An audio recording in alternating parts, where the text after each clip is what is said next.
아나니아와 삽비라의 사건은 성경에서 참 이해하기 어려운 사건 중에 하나라 하겠습니다.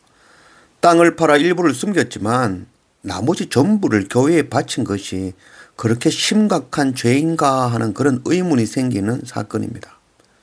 그리고 오늘날에도 자기 땅을 팔아 교회에 헌금하는 그런 믿음의 사람은 보기 힘들다 하겠습니다. 또한 이 부부는 회개할 기회도 없이 즉각적으로 죽고 말았다는 것이죠. 과연 무엇 때문에 이 부부는 죽어야만 했을까요? 오늘 사도행전 5장 1절 말씀입니다. 1절 아나니아라 하는 사람이 그의 아내 삽비라와 더불어 소유를 팔아 그 값에 얼마를 감추매 그 아내도 알더라. 얼마만 가져다가 사도들의 발 앞에 두니. 이 먼저 아나니아와 삽비라 부부는 자기 땅을 팔아 헌금한 것이 누구의 강요가 아니라 자발적이었던 것입니다. 그리고 당시 많은 성도들이 자기의 재산을 처분하여 사도들의 발 아래 두고 서로 나누고 가난한 자들을 섬기는 일을 했다는 것이죠. 그래서 우리가 앞서 4장의 말씀에서는 바나바도 큰 땅을 팔아 사도들의 발 앞에 두고 그것으로 가난한 자를 섬기는, 교회를 섬기는 그런 일을 했죠. 그리고 이 바나나는 바로 이 나중에 안디옥 교회의 감독이 되고 사도 바울과 함께 선교 여행을 했던 바로 그 바나바이죠. 그래서 이 바나바와 아나니아와 삽비라 부부는 너무나도 대조가 되고 있는 것이죠.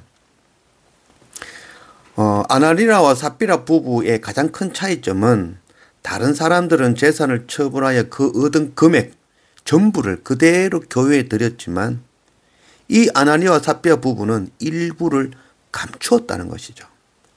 그래서 2절 말씀에 감추다라는 그 말, 노스피조라는 이 단어, 이 동사는 물건을 훔치거나 횡령하는 것을 의미하는 그런 단어죠. 그래서 이 노스피조라는 이 동사는 이 성경 전체에서 3번 사용됩니다. 바로 오늘 말씀과 또 디도서 2장에서 교회를 향한 말씀, 그리고 여호수아 7장에 사용되는 그런 단어인 것이죠. 그래서 여호수아 7장 말씀은 이스라엘 백성이 40년 광야를 지나 가나안으로 입성하면서 처음 바로 그 성, 여리고성이죠. 그 성을 함락하면서 첫 것, 그 성에서 얻은 모든 첫 것은 하나님의 것이므로 하나님께 드려야 되는 것이죠. 그것을 어기고 아간 한 사람이 탐심을 부려서 노획물의 일부를 감추었다라고 말씀하고 있죠. 그 감추었다. 동일한 이 노스피조라는 단어를 사용하고 있는 것이죠. 그 아간 한 사람의 죄로 말미암아 이스라엘 전체가 전쟁에서 패하는 그런 일을 당하고 말았죠. 이 사도행전의 저자 누가도 의도적으로 그 구약 성경의 그 감추다라는 그 단어, 그 동일한 단어를 사용함으로써 아나니아와 이 삽비라의 이 죄악을 아간의 그 죄와 연관시킨 것이라고 하겠습니다. 모세는 오실 예수 그리스도를 예표하는 사람 가운데 한 사람이죠.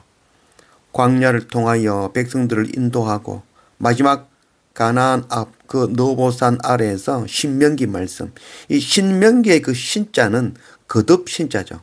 거듭해서 명령을 전한 말씀이 그게 신명기 말씀이죠.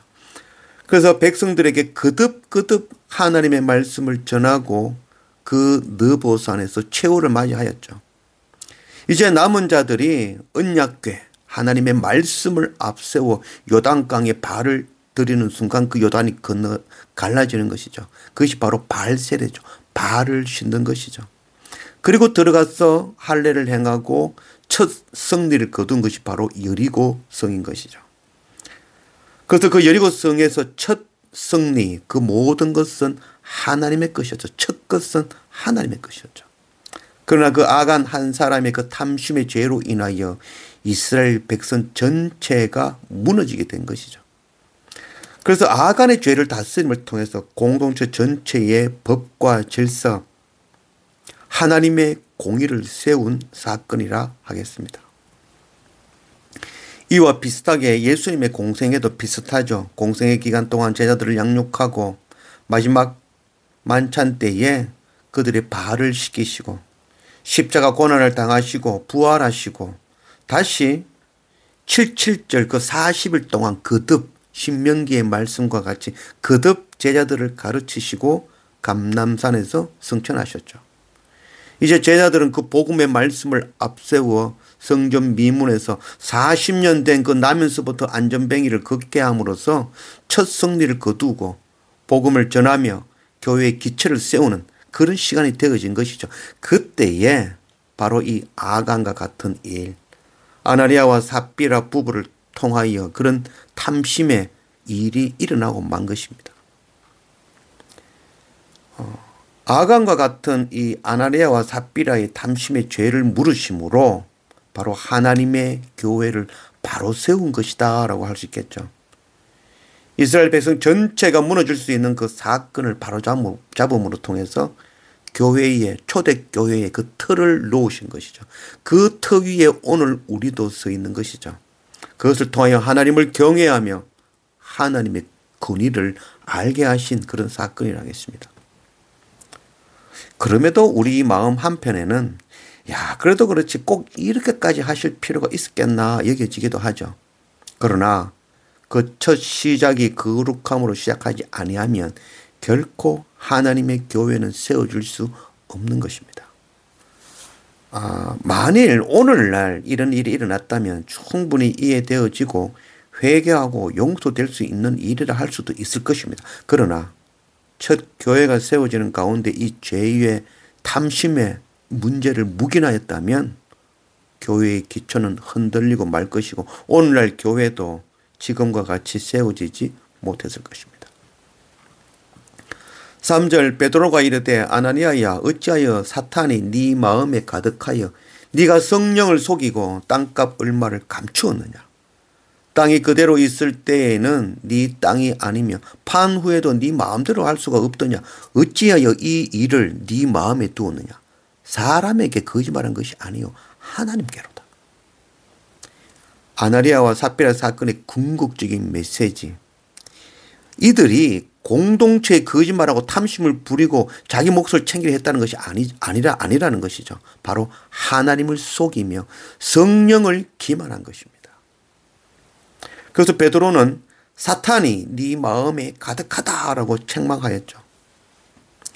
초대교회가 성령 충만함으로 시작되고 있지만 이 아나니아와 삽비라는 사탄에게 마음을 빼앗기고 사탄이 부리는 종이 되고 만 것이죠. 그리고 이 아나니아와 삽비라의 죽음을 통하여 생각나는 사건이 하나 더 있죠. 바로 이 레위기 10장에 나오는 바로 시내산 아래에서 하나님의 성막을 완성하고 그 첫 예배를 드릴 때에 아론의 두 아들 나답과 아비후가 하나님 앞에 다른 불을 들이다가 죽어버린 사건인 것이죠. 이 사건도 동일한 그런 사건이죠. 바로 첫 성막이 세워지고 바로 첫 제사를 드릴 때에 일어난 사건이었던 것입니다. 나답과 아비후의 죽음은 모든 백성에게 우리가 죄인임을 가르치는 하나님의 방법이었죠. 그리고 하나님을 경외하는 그런 사건이었죠. 우리는 이렇게 생각하죠. 나는 아나니아와 삽비라와 같이 거짓말을 하지도 않았으니 의롭다라고 생각할 수 있겠지만 결코 그렇지 않죠. 하나님 앞에서 의로운 자는 하나도 없죠. 나답과 아비후의 죽음이 아버지 아론의 마음을 흔들고 모든 백성이 자기 자신이 죽을 죄인임을 깨닫고 참 회개하는 그런 일이 일어난 것이죠. 오늘 11절 말씀에 온 교회와 이 일을 듣는 사람이 다 크게 두려워하니라. 오늘 우리에게 주시는 말씀이죠. 우리가 이 말씀 듣고 아나니아와 삽비라의 그 사건과 아간의 사건과 나답과 아비후의 이런 사건들 이 말씀 들으면서 우리가 크게 두려워해야 된다는 것이죠. 우리가 바로 아나니아와 삽비라와 동일한 죄인이라는 걸 깨달아야 되는 것이죠. 우리가 바로 죽어야 될 죄인임을 밝혀주시는 그런 말씀이라겠습니다. 이 사도행전 4장까지의 내용에는 외부로부터 오는 그 박해와 환란에서 굳건히 서가는 예루살렘 교회의 모습이 그려졌죠. 그로 인하여 내부적으로 서로 섬기고 사랑하며 자기 소유를 주장하지 아니하고 서로 나누는 그런 아름다운 공동체가 세워지고 있는 가운데였죠. 그 하나님의 첫 교회가 세워져 가는데 가운데에 그 거짓과 교만과 탐욕이 있었던 것이죠.